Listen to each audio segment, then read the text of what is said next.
Except itong buting gobernador ko, si Bay Mayriam Mangudadato. Magkasama kami sa Yes to BOL. On that time, I am a vice mayor of Dato Paglas. I sacrifice, may takot sa gaba. Kasabi nila, baka mag-slide yan, mabilanggo kayo. Sabi ko, jihad. Because blood go jihad eh.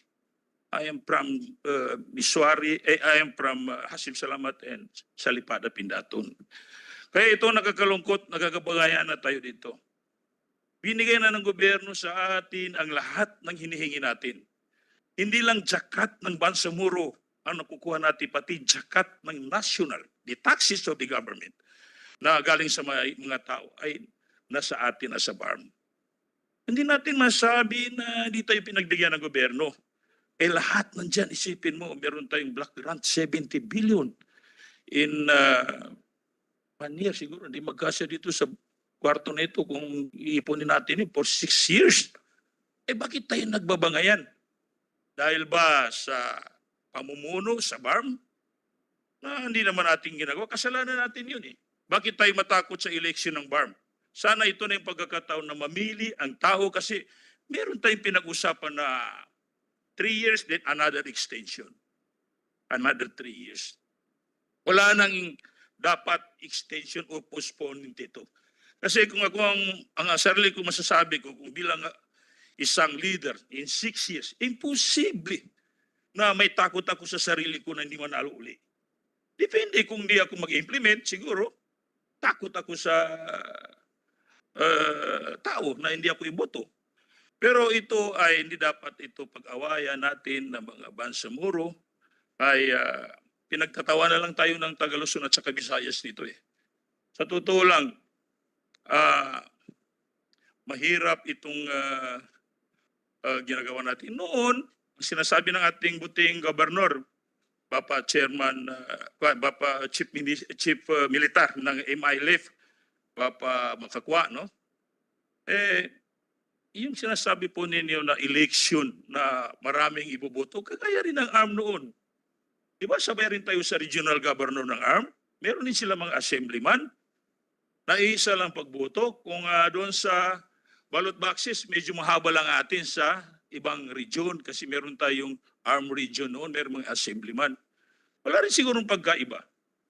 Pero siguro kaya tayo nandito, nagdi-discuss tayo, nakakahiya sa ating mga buting senator at saka mga taga dito na mga military natin, no? Na pinagdiskasuhan natin dito itong postponement of election. Kaya ang nangyari dito ay ako sa akin lang, okay rin yung extension o yung postponement, pero sana naman meron tayong konkreto na pag-uusapan na another extension, another gasto ng gobyerno, another gasto ng taxes, wala naman nagagawa sa ating region. Nag-aaway pa tayo. Hindi ko sinasabi ang MILF ay lack of yung chain of command. Kasi nakikita ko, best commander versus best commander naglalaban doon sa amin. Kumbaga sa military, brigade commander o di kaya division commander versus division commander, bakit hindi maayos ng ating pamunuan ang mga ganun na sitwasyon? Kaya siguro, wala naman din kami magawa dito ni Bay Mariam, kay bumaba na ito sa Congress, then may idol Speaker Martinez support the bill of Senate President Escudero. Pero nandito pa rin sa atin siguro ang decision kung ano ang dapat pakinggan. Ito ang nakakalungkot. 6 years na pamumuno, para kang presidente. Para kang senador. Imposible naman na hindi ka pa manalo uli na senador sa re-election kung mag-implement ka ng maganda para sa iyong nasasakupan. Kaya ito lang ang masasabi ko dito. Wala akong mga copy-copy dito na pagsabi. Pero yung sentimental value, sentimental value dito ang akin idol Senator Bato na nangyayari sa aming lugar. Yun lang po ang masasabi ko. Unang-una dito, ang aking gobernador tama lahat yung sinasabi niya. Tama lahat yung sinasabi niya. Hindi naman tayo dapat masaktan kung totoo naman yung sinasabi. Ah, kaya yun lang aking masasabi bilang congressman ng Maguindanao Sur. Nakita ko ang leadership ni by Miriam and his husband na na-separate na gawang dalawa ang Maguindanao. When the past governor noon, yung mga governor dumaan, matagal na yung inaisip na ma-separate. Pero hindi nagawa. Ngayon lang nagawa. Kasi, yung ating mga governor, ayaw nila mahati yung ire. Gusto nila masarili nila yung ira. Pero para sa kapakanan ng BARM, di ba sa Muro, ginawa ni Bay Mariam, hinati. Hinati ang ira ng Maguindanao alone. Para lahat mamuno. Ngayon naman, nandito na tayo. Magbabangayan naman tayo na binigyan na ng gobyerno lahat sa atin. Kaya sana po, mahal na Senador, nandito tulungan ninyo kami para maayos ito. Kayo na ang mag-decision and also the President kasi kung kami ang pakinggan mo dito, baka paglabas namin dito, mag-uwi kami doon, hindi na kayo magkakasundo. Yan po lang ang masasabi ko. Wassalamualaikum warahmatullahi ta'ala wabarakatuh. Thank you, Congressman Paglas. Likewise, your brother, si Toto Paglas, is probably considered one of the best that the ARM has produced, no? The Transform a Dying Town to a very progressive one, a TOYM awardee. I also remember that during my father's time, he was appointed as one of them to rehabilitate yung mga war-stricken area at that time for Muslim Mindanao. Tama ho ba? The Mindanao Coordinating Council, no? Kaya nga may rings a bell. So, this is for the this coming election for the Bangsamoro region will be very historic, no? In fact, very important because as mentioned by our resource persons earlier, years of struggle, matagal-tagal din po ito, ilang dekada, maraming buhay ang nabuwis, maraming nasaktan, maraming nagkaaway-away ng ilang dekada. Sinubukan na po na lang natin lahat, no? Merong secessionist movement, ang gobyerno naman merong all-out war, no? Inabot na po natin ang all-out war. Pero ngayon po na nag-mature na rin po tayo siguro lahat na nasubukan na. We are very positive kahit na po yung all-out war happened during the time of my father that it's already about time we go to the path of lasting peace. That's why I'm one of those who supported the passage of this law, yung sa BARM, no? And we were very positive kami na this will be pay way to lasting peace. But not only that, ang ano naman po, no, root cause of all poverty, secessionist rebellion is really kaguluhan. Siyempre, it's still the poverty. Kailangan magtulong-tulong tayo dito. We need to really join hands and get our acts together to improve the quality of lives of our people. At least, kung hindi, patuloy-tuloy lang yan. It will be a cycle.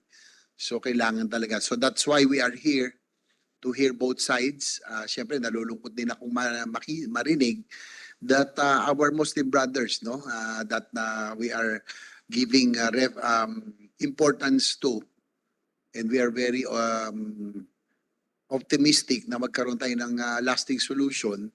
Siyempre, that's democracy.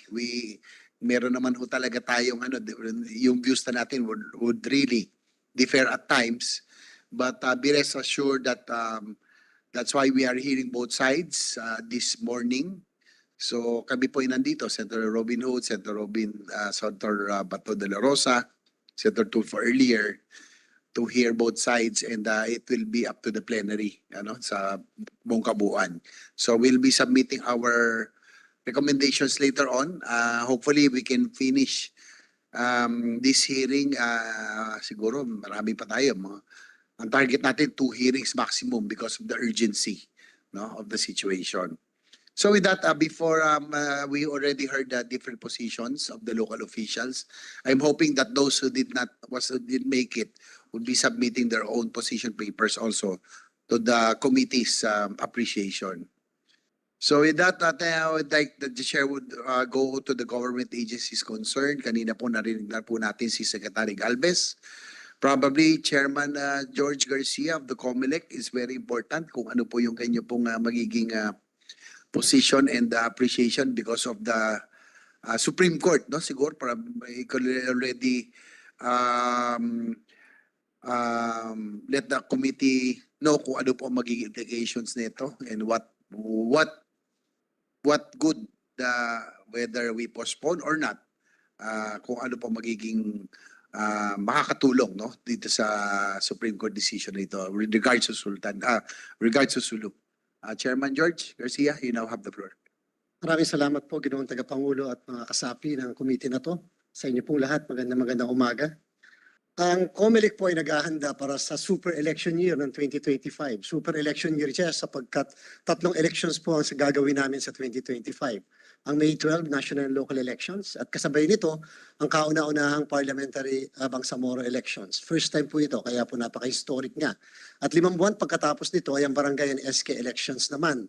Ito pong 2 elections ng Mayo ay automated election at ang ating pong barangay and SK elections naman ay manual na halalan. Ngayon po, nandun po kami sa mismong rurok ng paghahanda po namin nung biglang lumabas ang desisyon ng Korte Suprema sa kaso ng Province of Cebu versus Executive Secretary Medialdea et al. Medyo nagulantang po ang COMELEC, medyo nagkaroon po kami ng ilang legal issues na napaka-importante. At gusto ko po sana ma-appreciate ng lahat na naandito yung legal issues na kinaharap at hinaharap ng Commission on Elections sa kasalukuyan. Sa ating pong Republic Act 11054, yung pong nagkikreate ng Bangsamoro, yung organic law, ay nagsasabi sa section 6 po nito, nakalagay ang composition ng Bangsamoro Autonomous Region, Bangsamoro Parliament ay 80. 80 miyembro po yan. Sa 80 po dyan, 40 po dyan ay dapat ihahalal ng base sa political parties, regional political parties. Ang 8 po dyan ay nakabase sa tinatawag na sectoral representation at ang 32 po doon ay nakabase naman sa parliamentary district. So, yun po yung composition niyan. At ang probinsya ng Sulu dapat po ay may 7 na representante dyan po sa parlamento. So, ang pinaghahandaan po ng COMELEC ay 80 na miyembro ng parliament dahil yun po yung nakalagay sa ating batas sa Bangsamoro organic law at dun po sa election code ng Bangsamoro ay 80 rin po. At yung implementing rules sa regulation na na-promulgate ng COMELEC para sa election code ay 80 rin po. So ang katanungan ng mga pumasok po sa komisyon ng mga legal issue ay ganito po. Una, pwede bang mag-proceed ang COMELEC sa halalan? Ganun ang nakalagay sa batas ay 80. Kung magkakataon po, dapat po ay ang masasagawa lang namin na halalan ay 73 lamang. 40 na regional political parties, 25 para po sa parliamentary district at 8 na sa mga miyembro ng sectoral organizations po. So, ang katanungan po ay hindi po ba yung paglabag sa umiiral na batas? Hindi lamang po ng organic law, kundi yung election code mismo na ang Bangsamoro Parliament ang nag-promulgate. Sapagkat tatandaan po ng lahat, under Article 9C ng ating saligang batas, ang COMELEC ay tagapagpatupad lang ng batas. Wala po kaming kapangyarihan na baguhin ang batas na umiiral sa atin po. So isa po yan sa napakalaking problema namin sapagkat baka maya-maya kapag po kami ay nag-proceed sa 73, tatandaan po pending motion for reconsideration na na-file sa Korte Suprema doon sa naging desisyon ito. Bagamat sinabi ng Korte Suprema sa kanyang desisyon na ang desisyon niya ay immediately executory. Pero siyempre po, hindi naman po binabaliwala pa hanggang sa kasalukuyan ang motion for reconsideration.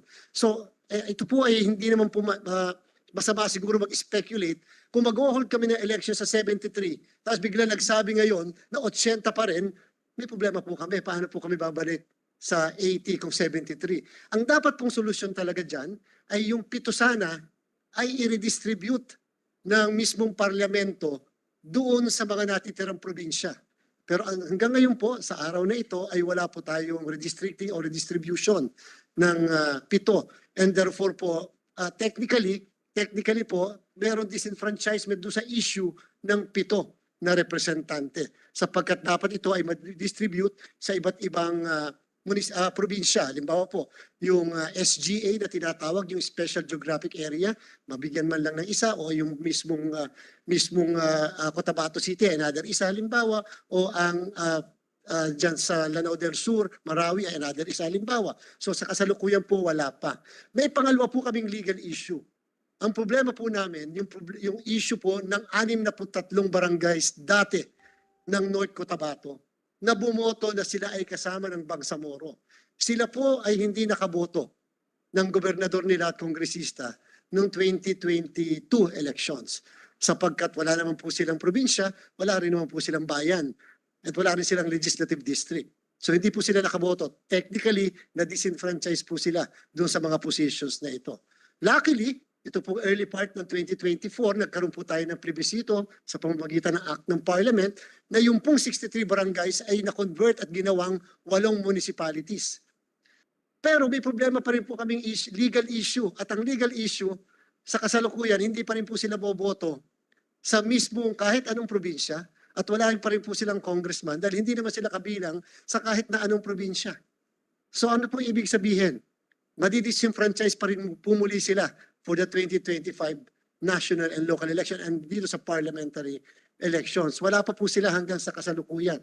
Unfortunately, sa isang kaso na ilabas ng Korte Suprema, sa kaso po yun ng SEMA versus the Commission on Elections, ang sabi po ng Korte Suprema, the Bangsamoro at that time the ARM cannot create a province. Only Congress can create a province. Because nakalagay sa saligang batas natin under Article 10, when you create a province, you automatically create a district, legislative district. So dito po, kakailanganin ng creation ng isang probinsya, whether special province, itong 8 municipalities na sa kasalukuyan po ay wala pa. So ang hope na po namin, kung talagang yun po ang wish ng Congress, na i-defer at i-postpone ang ating halala, sana po doon sa isang taon man lang na yun, ay maisagawa itong mga issue, mga legal issue na ito. Meron pa po tayong isang bagay na gusto kong ma-remind ang mga nasa Bangsamoro. Alam niyo po, yung 8 nating sectoral organizations, 8, o yung sectoral members, yan po sa darating na 2025 election, sila po ay hindi ihahalal ng mismo mga mamamayan ng Bangsamoro. Sila po ay pipiliin lang sa tinatawag na assemblies. Kung may mga assembly po halimbawa ang mga IPs, so kung sa 1,500 na nagpapa-accredit sa amin, 200, halimbawa po 200 ang miyembro ng IP doon, and therefore sila po ang magpipili sino ang representante nila doon sa 8 na delegado sa parlamento. Hanggang ngayon po, wala pa po kaming guidelines, wala pa tayong guidelines kung paano magsasagawa ng tinatawag na assemblies. Yan po ay hindi sa COMELEC, yan po ay sa Bangsamoro. At ang pinakamalaking problema po, sa 2028 maghahalal na po ang mga kababayan nating Moro sa Bangsamoro ng kanilang representante base sa kanilang sektor. Wala naman po kaming classification pa kung anong sektor kabilang. Kabilang si Congressman Paglas o kabilang si Attorney Sema, wala pa po kaming ganon. Kinakailangan mag-conduct ang COMELEC ng special registration of voters in the Bangsamoro para halimbawa po si Senator Robin Hood Padilla, masabi niya na ang gusto niya sektor 3, ang nakalagay po sa election code 3 ang pipiliin niya sektor. Na therefore sa 2028, 3 balota ang ibibigay namin sa kanya para sa iba't ibang sektor kung sakasakali. So yan po yung medyo hindi po simple na problema, and therefore sana po yan yung mga issue na isa sa mga issues na ma-resolve kung sakasakali magkakaroon po tayo ng deferment ng ating halalan. Bagamat ang inyo pong COMELEC ay handa na mag-conduct na election sa 2025 sapagkat ang Bangsamoro election naman po ay kasama doon sa national and local elections. Iisang machines ang gagamitin, iisang set ng teachers, 2 po ang 2 balota ang ibibigay natin sa mga kababayan natin sa Bangsamoro dahil isang balota sa national and local at isang balota para po sa Bangsamoro election. Handa po ang inyong commission election, yung po dahilan kung bakit sinimulan po namin yung pagpa-file, ang pag-receive ng mga certificates of candidacy nitong November 4, natatagal hanggang November 9 na lamang sapagkat syempre hindi naman po namin pwede i-presume na maaaring ito ay maaprubahan at maging batas ang panukalang ito, kaya kinakailangan ituloy po namin. Isa lang po ang pakiusap ng COMELEC. Hindi po ito pressure sa ating Kongreso, pero ang katotohanan lang po, sana po may development kung matutuloy o hindi ang ating halalan sapagkat mag-iimprenta ang COMELEC ng balota ng huling linggo ng Disyembre. So ibig sabihin po, ipa-finalize namin ang list of candidates hopefully before December 13 of this year. Ibig sabihin po, kung hindi po magiging maliwanag, so magtutuloy-tuloy po kami kahit yung sa pagtanggap namin at yung mga pangalan ng mga kakandidato sa mga miyembro ng parliament at kasama yung 10 na accredit namin ng mga regional political parties ay maiimprenta ang pangalan sa balota. Pagkakaroon kami ng printing ng another ballot para po sa kanila. So, yung po, ang timeline lang po talaga namin dito sa ganitong klaseng development ay more or less hanggang second week ng December. And this is not to put pressure with all due respect to our Congress because yan po ang realidad. Otherwise po, kapag po ito naman ay na-defer at na-postpone, tatanungin po ng lahat, may gastos po ba? Ay may gastos na po. Sapagkat kung ngayon nakasama lang siya sa national election, pag nag-defer po tayo ng halalan, ay at ito po yung mangyayari halimbawa ng 2026 base sa proposal, sa panukala, kung tayo po mag-automate ng Bangsamoro election ay 3 billion. Kung tayo naman po ay mag-manual na halalan sapagkat maiksi lang naman ang balota, susulat na lang ng pangalan ng mismong representante ng distrito at ng political party na ihahalal, mga 800 to 1 billion ang magagastos ng Commission on Election. So, yan po yung mga realidad.